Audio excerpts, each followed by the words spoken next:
Steve Bannon, who's the chief executive or former chairman of Breitbart News, now he dubbed this platform, he said this is the platform of the alt-right. This is the media. Alt-right, A-L-T, yeah, right. This was the alternative right Yeah, wing. it's far right, but for the media age. Essentially, if you call it far right, people will go, oh, that's bad. If you call it alt-right and you have Richard Spencer basically got punched by the left-wing activist. Mm-hmm. He's sponsored by William Regnery through MPI and various other sort of like right-wing think tanks. He gets millions of dollars for him.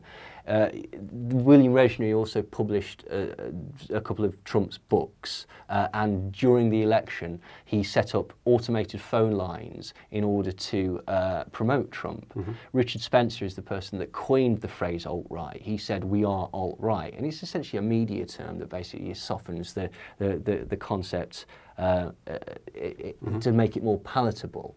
Mm-hmm. But Steve Bannon basically said that Breitbart News, which is the functionary that put out all these fake stories beforehand, he's an ex-US Navy officer.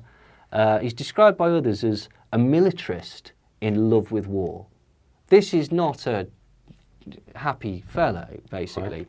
After the military, he went to work on Wall Street for Goldman Sachs because his friend's father was a senior banker there. And later, being sponsored by Robert Mercer, he made a series of apocalyptic right-wing documentaries praising people like Sarah Palin and Ronald Reagan.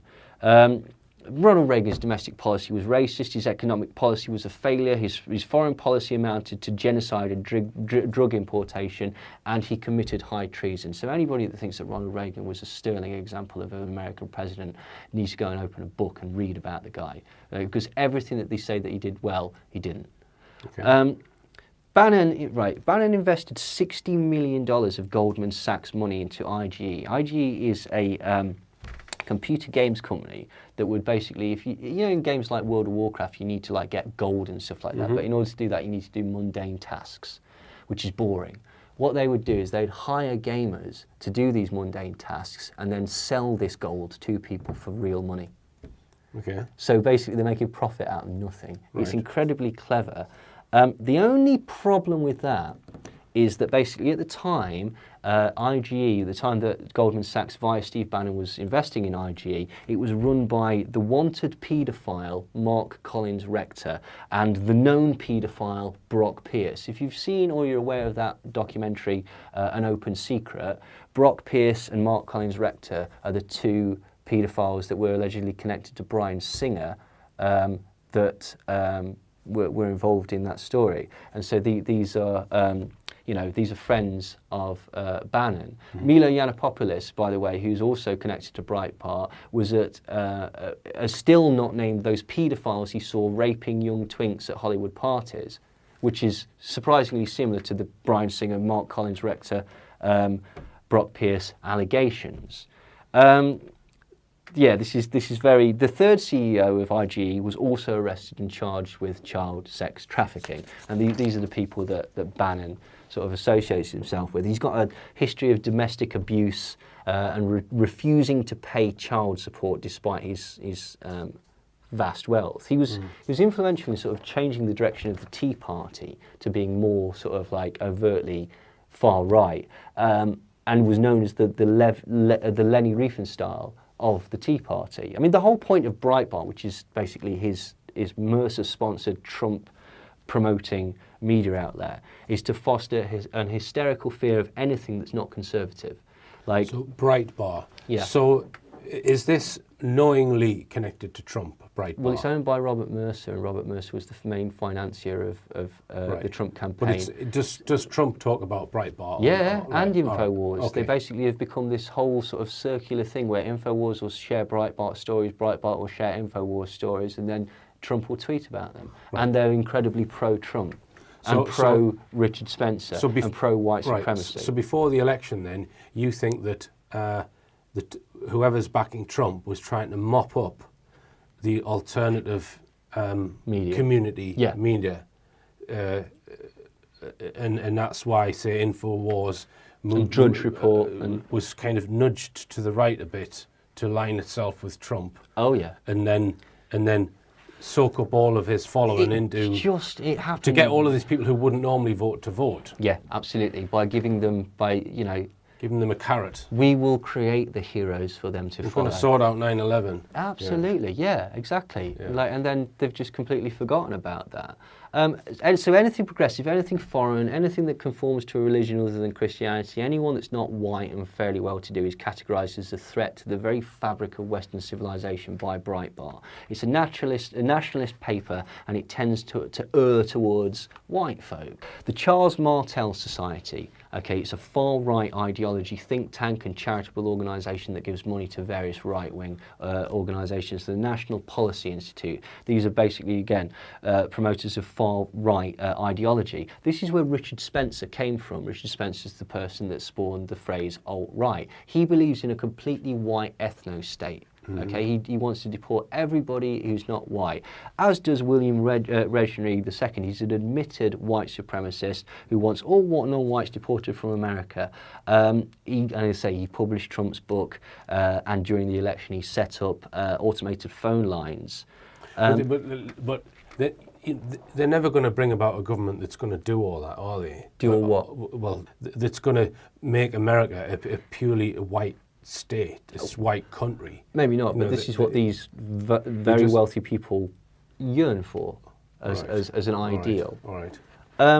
Bannon then basically set up the right-wing think tank GIA. This was financed by Robert Mercer and the Koch brothers, okay, who are, again, usually you mention those people and it's a oh my God, like it's one of those things, and people seem to just sort of like let that slide with this particular administration, as if that's not incredibly suspicious. What the GIA allowed investors, it gives tax-deductible donations, and these were basically used to finance Breitbart. This is technically money laundering, and it's completely illegal, and it's basically to hide the fact that these alternative nodes are actually financed by the financial elite. So, with all that in mind, what's Cambridge Analytica? Okay. You tell me. Right.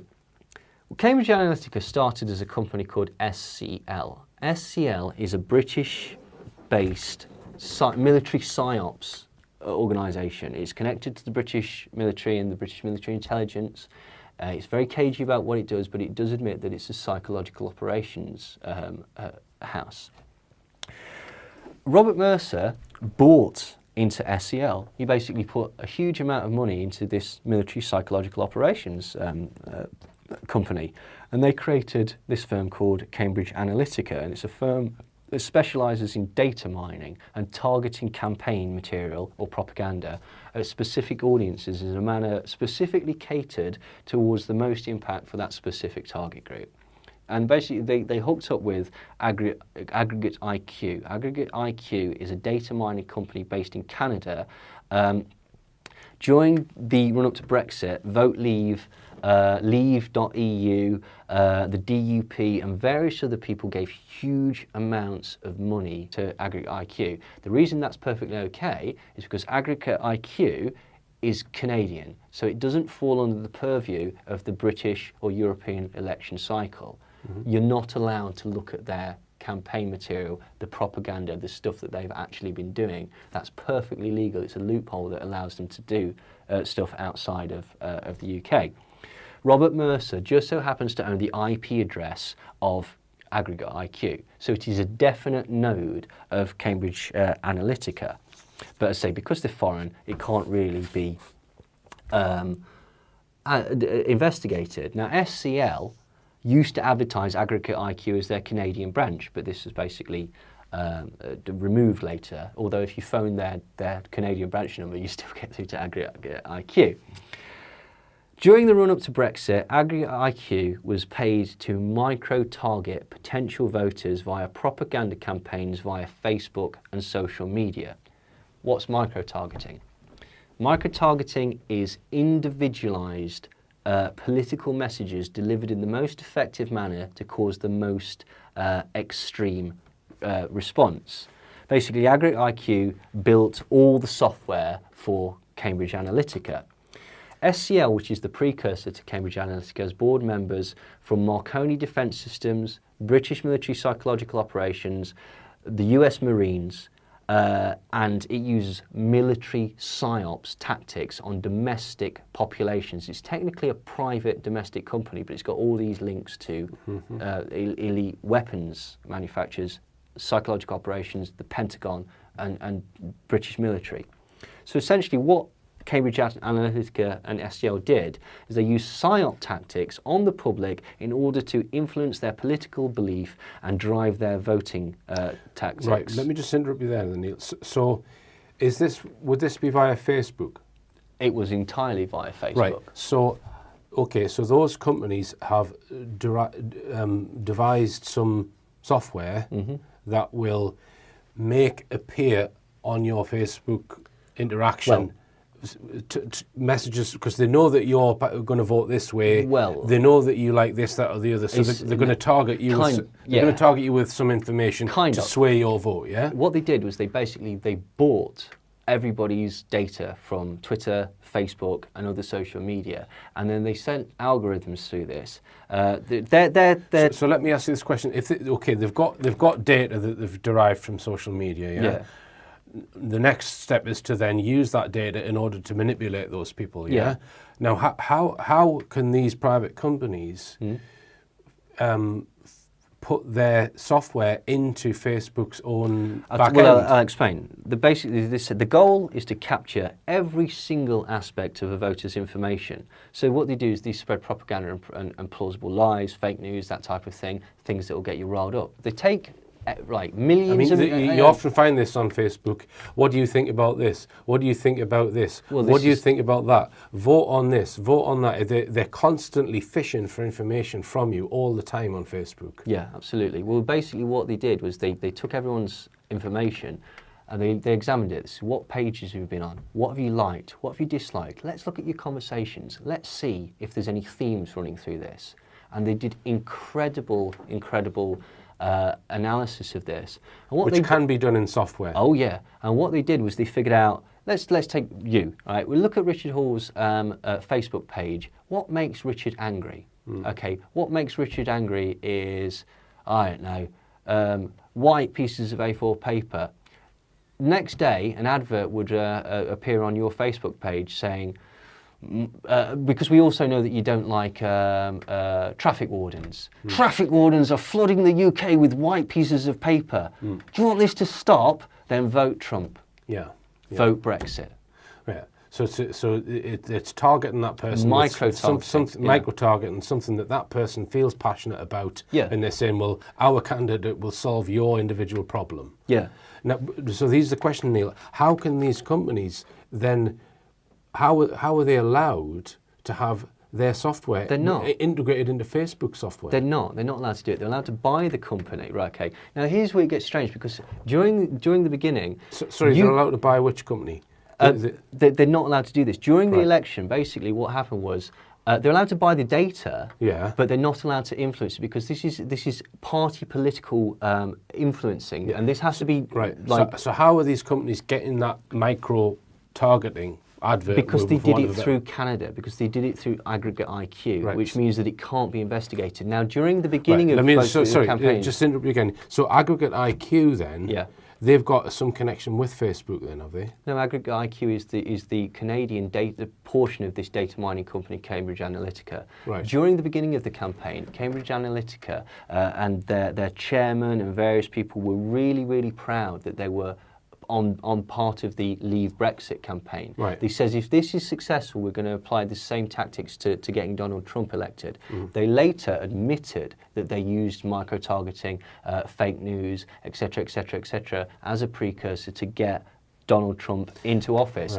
Right. Now, it came out during the campaign that this is illegal, because if you're paying this company, you have to declare it, and there's only so much money you're allowed to put into political campaigns, and it's totally illegal. So all of a sudden, Cambridge Analytica turned around and says, oh yeah, no, we did it all for free. In fact, we didn't do anything. In fact, actually, the only reason we did it is because basically Nigel Farage is keen on Brexit, and Robert Mercer's his friend. There's a current, basically, this was exposed in the Observer, and Cambridge Analytica says, well, no, that's completely not true, and we're going to sue you. And the Observer turned around and says, fine, we've got all the quotes. You admitted that you were involved. You can't sue us now.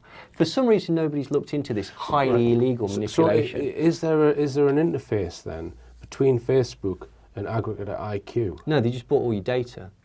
Yeah, okay, so they've got so Facebook give them a load of data, which enables them to figure out how everyone ticks who's on Facebook. They know what they know what message that person would love to see in order to influence their vote, yeah? Yeah. How does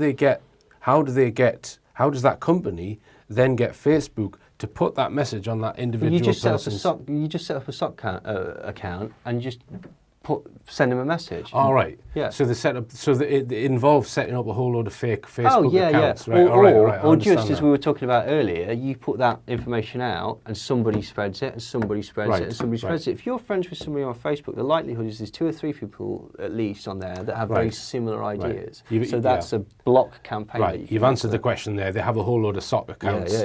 That they own. Yeah, absolutely. And there could be thousands of accounts. It's connected to also to Palantir, which is Peter Thiel's data mining corporation. That's incredibly is part of this sort of increasing panopticon of like total non-privacy. All your information is utilised and is used against you. And as I say, Cambridge Analytica now works directly with the Pentagon. Do you think that data includes the private messages? Yeah, absolutely. Really? Yeah. Everything. There is no privacy on the internet. So a Canadian company bought from Facebook a whole load of data that are being mined from Facebook, and it includes private messages, say, between me and you or anyone, really? Yeah. They bought this data and they specifically analysed it to see what makes you angry, and then they found out what makes you angry, and they utilised that to manipulate you into voting a particular way. Nigel Farage, Robert Mercer, Steve Bannon have been friends and colleagues since 2002. Breitbart set up its office in the UK to promote and support UKIP, which is Nigel Farage's thing. Again, it doesn't necessarily mean that basically you voted in the wrong way. It just means, or that you didn't have a good reason for it. It just means that if you voted for Trump or for Brexit, that these millionaires and billionaires that have connections to military psychological operations, the Pentagon, the White House, US military and British military just so happen to want you to vote that way. Just to interject again, Neil, I have been sent a book by a chap who was at one of my lectures. He's written a book, I forget the name of it, I can put it on the screen, but the central theme in there is that Brexit was engineered in order for some very large business interests to make a whole load of money. Yep, probably. I said this before, again, like I have no strong opinion on whether it's good or bad. Voting in Brexit was like being a child and choosing a boarding school. Doesn't matter where you go, it doesn't matter what you decide, you're going to get screwed by an older, richer person. So that's what it is. Like, the DUP gave money to Cambridge Analytica. They're doing quite well now, aren't they? Strange. And they have a similar hideous right-wing ideology. I described it as deciding which dog turd you're going to stand in. Exactly, yeah. Yeah, that's another way. In the 2050 PR Week, Cambridge Analytica Director of Programme Development Brittany Casier stated, Cambridge Analytica only started working with Leave EU more recently. The firm's teams of data scientists and analysts would be enabling targeting messaging by understanding why certain things worry people. Cambridge Analytica, Leave EU confirmed that Cambridge Analytica were helping them map the British electorate. Andy Wigmore explained, a Facebook like was the most potent weapon because using artificial intelligence as we did tells you all sorts of things about that individual and how to convince them with what sort of advert. And you know that there would be other people in their network who liked what they liked, so it could spread. The computer never stops learning and it never stops monitoring. When he was told that was creepy, Andy Wigmore said, no, it is. That's why I'm not on Facebook. Right. So someone's got a fear of worms and they make that known on Facebook, and then sometime later they get a message saying that Trump's going to sort out all the worms. In a very, very simple way, So basically people were manipulated by billionaires connected to UK and US military, and they used fear and psyop tactics by mining your data and social media posts through like complete surveillance in order to manipulate your feelings. That's when you take up a Facebook account, you create it. There's nothing in there that says we have a duty to not pass on your data to a third party. That's how they make money. That's what Facebook is. Facebook is a data mining. I mean, Peter Thiel, who runs Palantir, was the initial financer of Facebook. But there's nothing in that agreement when you sign up to Facebook to say that the data will stay within Facebook. On the contrary, it's the opposite as far as I'm aware. Yeah. So when you posting private messages on Facebook, folks, Facebook have every right to give it to whoever they want or sell it to whoever they want to for money for political purposes. Yeah, I mean, we're not even talking about the JTRIG and GCHQ and so the data. This is private. This isn't government spying. Campaigning. This isn't government spying. It's private companies doing this. Yeah, I mean, obviously, I believe that they have actually got connections to the government. Yeah. But yeah, ostensibly, this is perfectly above board, perfectly legal, and not at all sinister. After the success of Brexit, Cambridge Analytica, basically Robert Mercer said that Brexit was a test to see if the mood was right to get somebody like Trump in, which again leads to my concept that there's a coup of some description going on, whereby basically these people who have a certain ideology want to get their position. So they used the same tactics to make Brexit win as they did to get Trump in then? Yeah. After Brexit, they basically decided that they would use in America they admitted doing it. In England, they admitted it and then later denied it. Okay, in America, they admitted that was what was the point.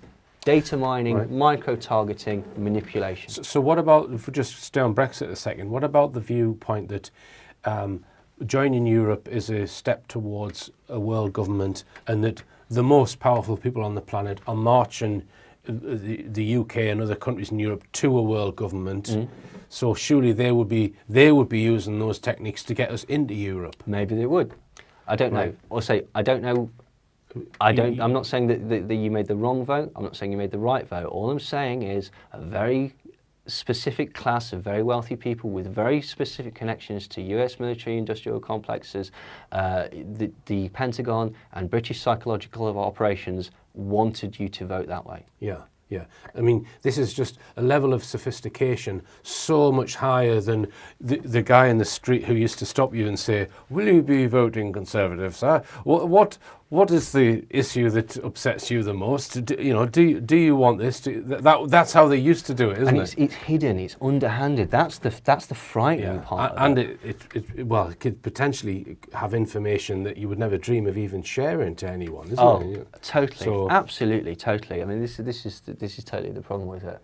But this is not the first time that something like this has happened as well, right? Okay, it's slightly different, but this is what I was trying to explain. If they will do this in Australia, very wealthy people have got agendas, and they'll do it in Europe, and they'll do it in America, and they'll do it in England as well. And again, it's not to criticise anyone that's voting in a particular way. It's just curious that these people wanted you to vote in that way. I mean, another point perhaps to make, Neil, is that there's only a certain percentage of people that are on Facebook. A lot of people who are, say, on Facebook, they might use it once a month. They're not regular users. So this has been done only using a section of the population. Don't think they're on Twitter, you don't think they're on 4chan, you don't think they're on Reddit, don't think they're on 8chan. And with some of those, 4chan, for example, you preach it to the converted. It takes a very small amount to get somebody in the perfect way. We've just found out about this, because they admitted it in America and got caught out in England. So, yeah, I'm sure you're absolutely right. It's only a very, that's not the broadest spectrum. Generally, you're younger voters, isn't it? Yeah, absolutely. But, get them young.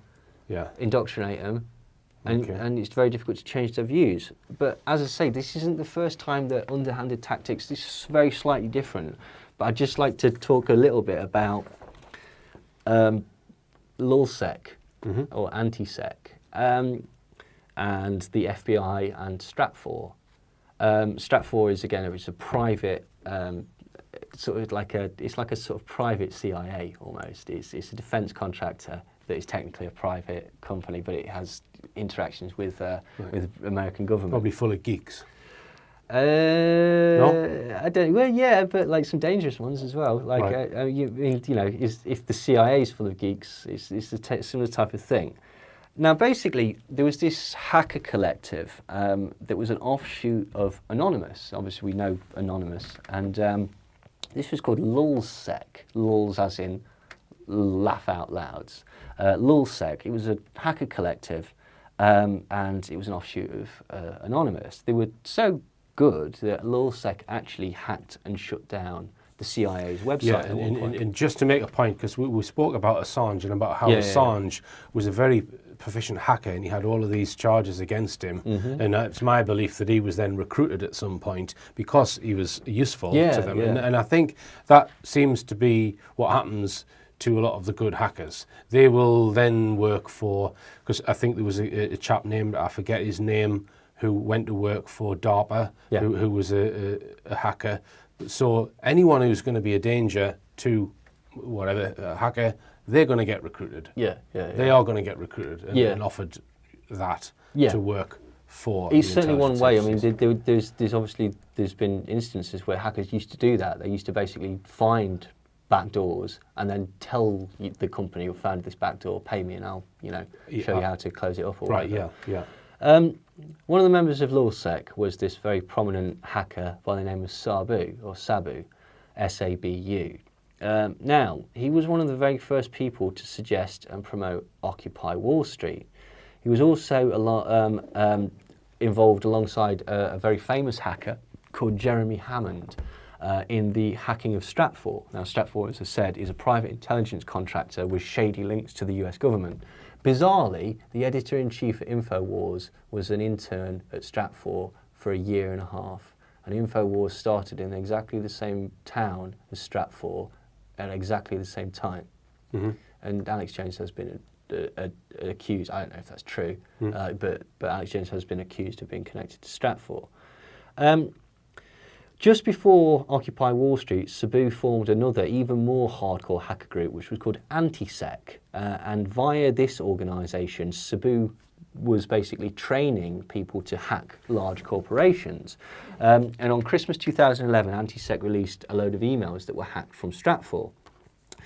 Stratfor is like a non-governmental CIA. They do private investigation work for military contractors and government and organisations.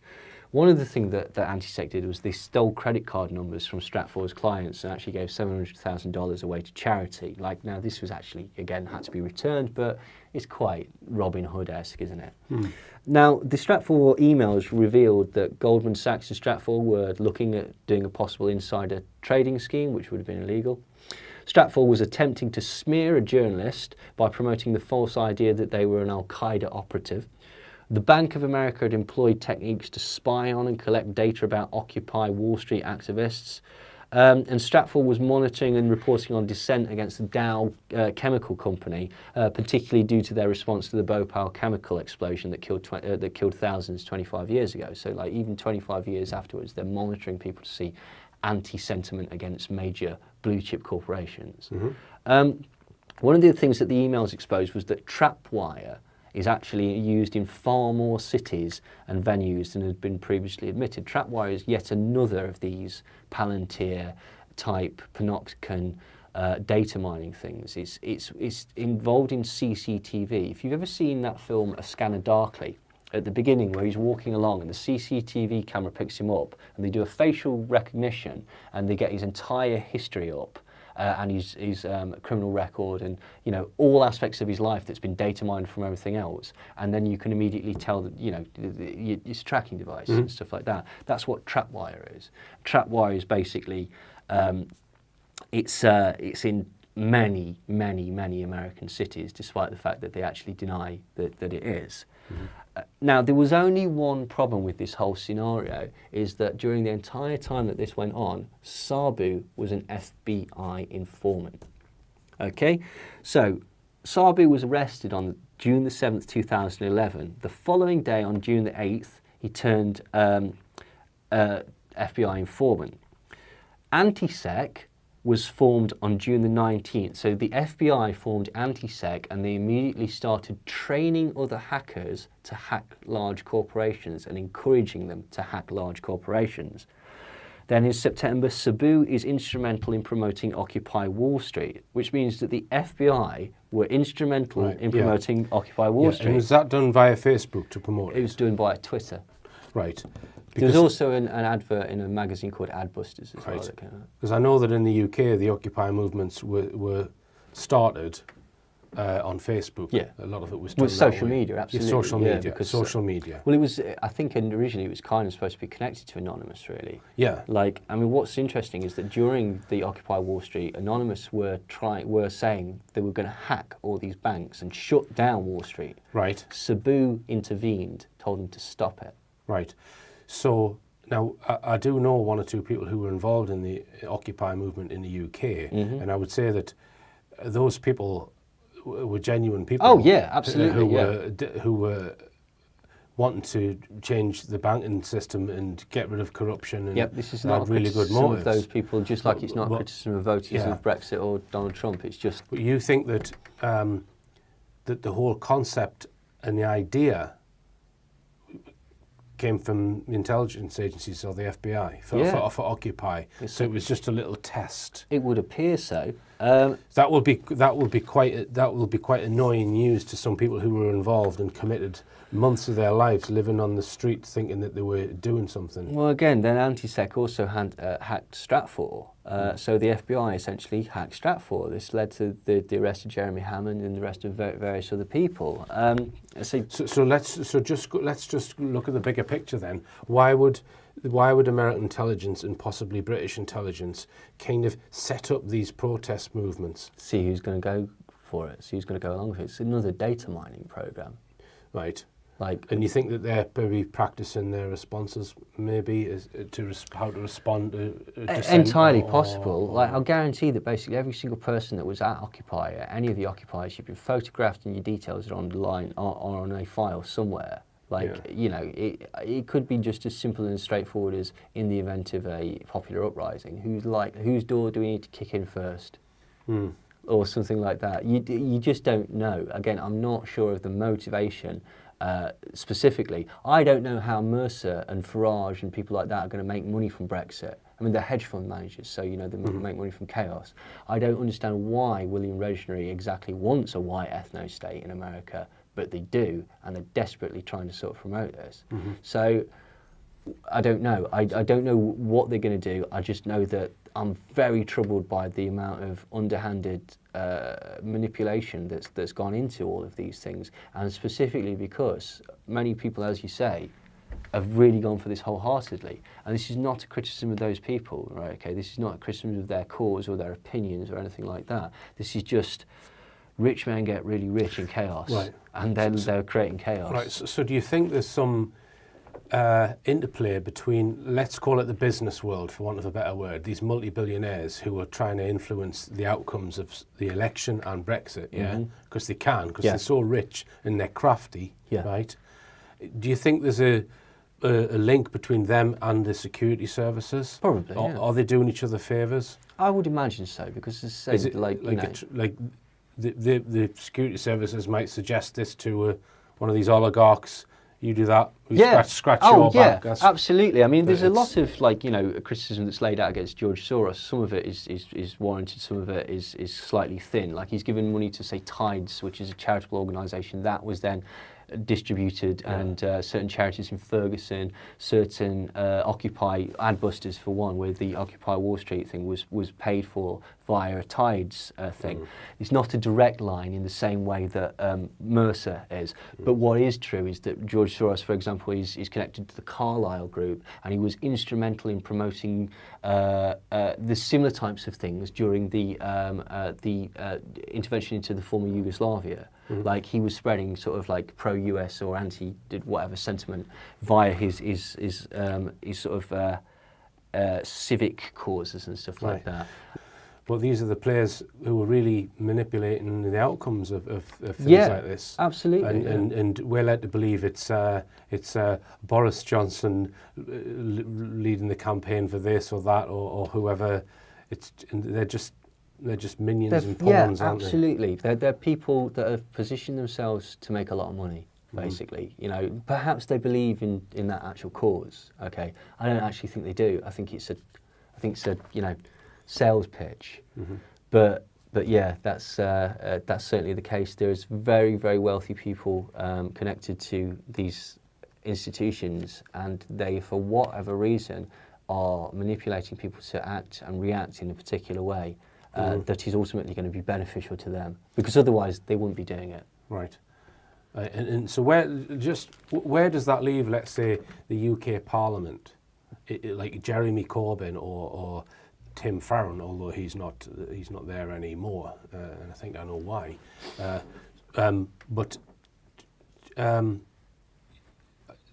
Let's say Jeremy Corbyn got elected. Yeah.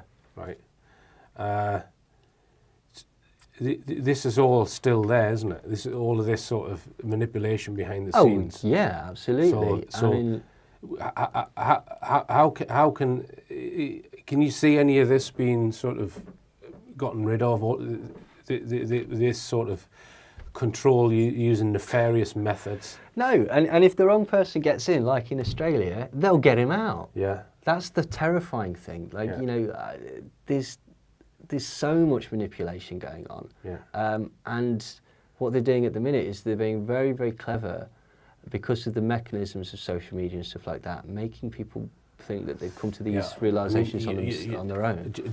I'm not trying to scare you out there, but you just think, including your private communications with Facebook and Twitter and all the others, you just think of all the information that you have output into that computer screen about your life. Yeah, anything you do on the internet and on your phone is public. And your phone. Yeah, it's public. Yeah. And someone can buy that information. Yeah, and they do, and then they use it against you. Right.